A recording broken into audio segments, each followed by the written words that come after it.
Hi, you guys. It's Sarah. Welcome to Leap of the Week. I have been a little bit AWOL the past few weeks. I know I've been down a research rabbit hole for school, and I have climbed my way out of it for now. We'll see how long that lasts. But what I thought would be interesting to talk about while I'm back up out of the hole is one of the questions on the list that I got from you guys originally, and it's a question that comes up a lot. So I thought it would be a good one to tackle. The question is, when I'm doing a forward bend, do I keep my knees straight or do I bend my knees? And the answer, obviously, is yes. So I'm glad that in under a minute I've been able to clear that up for you guys. I don't think anyone's been able to do that so far in the history of the world. So good job, me. And if you guys have any questions, you just put them in the comments below, and I'll see you again next time. And of course, I'm completely kidding because this is an it depends. And not only is this an it depends, this is like the it depends. It's like the holy grail of it depends is. So what I thought would be more useful, rather than arguing one side over the other, which I see done sometimes, what I thought would be more useful for you guys would be for you to have a list of what are some of the criteria, what should you be thinking about when you're trying to make this decision. And that way, when you're teaching either privately or in a group and you're faced with making this decision, you'll start to have maybe sort of a more kind of objective list of things that you're thinking about while you're deciding what to do. So with that said, the first place that I want to start is actually not even anything to do with biomechanics or movement. It actually has to do, well, I mean, it does, but a sort of broader concept, which is, what are you teaching? For people who are teaching a style of yoga that is somewhat rigid in its approach, some are more flexible, sorry for the terrible pun, than others. If you're teaching a style that is very, direct in its description of how poses should be done, and you're teaching it at a studio or at a location where they want you to follow that to the letter, then your answer is already given to you. If you're teaching a style of yoga that is called, flow, power, something, I don't know, and it's not clearly attributed to one particular style, you probably have more leeway, you have a little more wiggle room in what you choose to do in the poses or how you choose to teach them. If you're teaching somewhere where you really don't have that kind of leeway, and you're starting to feel like it's constricting your teaching, you may need to maybe think about whether or not that's what you want to do. And I'm not in any way getting involved in that conversation. That is between you and you. But so that's our first criteria. What am I teaching? And am I sort of required to adhere to a particular way that a pose is supposed to be performed? And if I am, then that is going to dictate, straight leg versus bent knee. The second thing to think about is, what am I trying to teach? So assuming you have leeway to do whatever you want. If I am trying to really, really emphasize the hip hinge element of a forward bend, the hip flexion part, and I want that to be the only movement that the person is doing, then I might choose to have someone keep their knees straight while they're doing it, so that they are just hinging at the hips for their forward bend, so they're really learning, what does this movement feel like in isolation?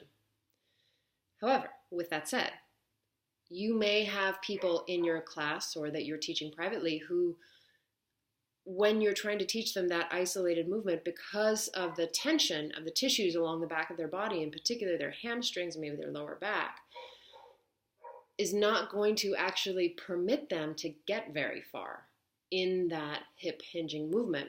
And so as a result, if they don't get to do very much of the movement, the learning part of it, the lesson part of it might not be so clear. In that instance, you may actually have someone bend their knees and then do the hip hinge, because that way they get to really get a sense of, oh, okay, this is what we're trying to isolate. So that's, again, there's no, just because I'm trying to isolate hip hinging doesn't mean I'm going to do it with a straight knee or a bent knee necessarily. It depends.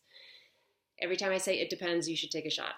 Okay, and then the next big sort of part of it has to do with the flexion of the spine and whether or not you are including spinal flexion, and in particular lumbar flexion, into your forward bend or not.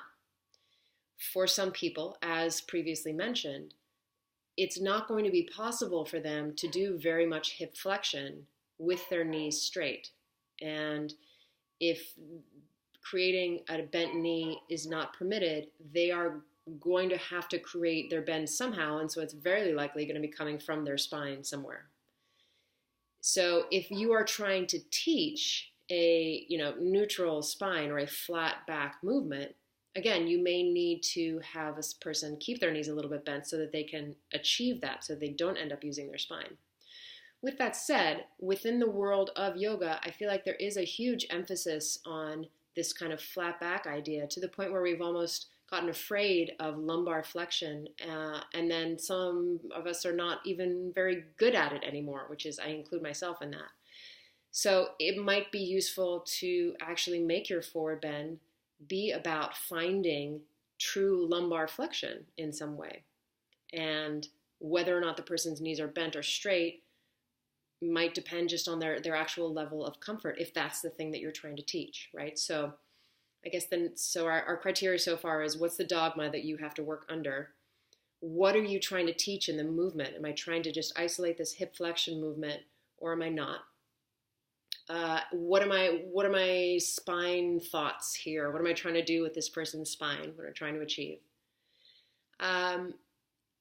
If I am permitting some of that lumbar flexion, am I trying to do it as an active thing, or am I just teaching this pose as a way to kind of flop over and let some blood flow go to someone's head? In which case, bend your knees and bend your spine, because that's going to be the most kind of passive and relaxed position for the body to be in.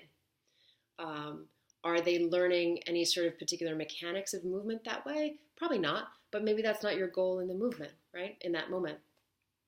And the other criteria that I wrote down, and maybe this should have gone actually right at the top, is, does the person have pain, or are they injured?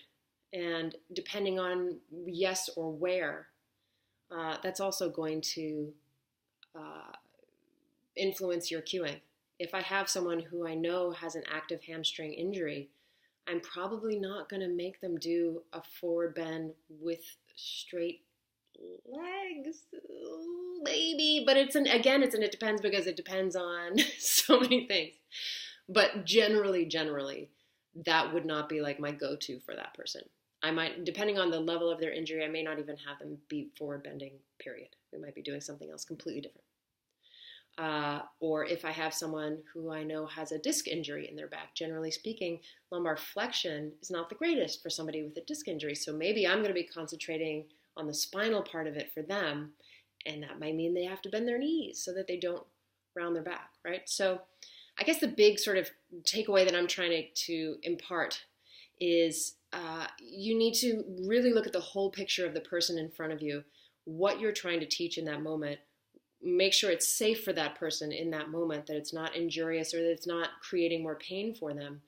And then figure out what your cues are, or what your tools are going to be to get the best movement out of that person. Okay. So thank you so much for listening. I don't know if you heard, there was a dramatic sigh from this one, Clinical Pearl, telling me to please feed her DINNER. So I'm going to stop so that I can go do that. And I will talk to you guys again soon. Questions, comments below. And thank you as always for listening.